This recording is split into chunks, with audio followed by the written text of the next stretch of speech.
నమస్తే అండి. ఇప్పుడు నేను గోరుచిక్కుడు తాలింపు చేస్తున్నాను. ఫస్ట్ గోరుచిక్కుడు అన్నిటి ఇలా ఒలుచుకొని కొద్దిగా నీళ్ళు పోసేసేసి పెనంలో ఉప్పేసి గ్యాస్ వెలిగించేసేయాలి. అవి బాగా ఉడకాలి. అవి బాగా ఉడికినంత వరకు మనం ఇలా ఉడకబెడుతూ ఉండాలి. అవి బాగా ఉడికాక ఇప్పుడు ఒకసారి మనం చూడాలి ఇవి ఉడికినాయా లేదనేది. అవి ఉడికినాక గ్యాస్ ఆపేసేయాలి. నేను ఇక్కడ ఒక మిక్సీ గిన్నె తీసుకున్నాను. దాంట్లో కొద్దిగా ఎండు కొబ్బరి వేసేసాను. వేసేసి దాన్ని ఒకసారి మిక్సీ పట్టేసుకోవాలి. పౌడర్ మరగ చేసుకోవాలి మన కొబ్బరి అనేది. నేను ముందుగానే పల్లీలన్నిటి వేపి పెట్టుకున్నాను. వేపిన పల్లీలు కొద్దిగా కారం పొడి ఉప్పు వేసి దీన్ని కూడా ఒకసారి మిక్సీ పట్టేసుకోవాలి. ఇక్కడ ఒక 8 రబ్బలు వెల్లుల్లి తీసుకొని ఇలా మిక్సీ పట్టేసుకోవాలి. ఇప్పుడు అనేది సైడ్ పెట్టేసుకోండి.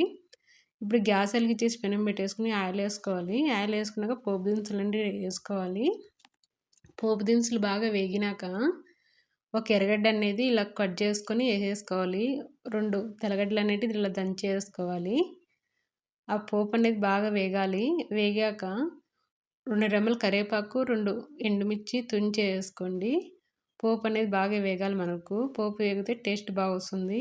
ఇందాక మనం ఉడకబెట్టుకున్న గోరుచిక్కుడు అన్నిటివి దాంట్లో వేసుకోవాలి నీళ్ళు వంపుకొని.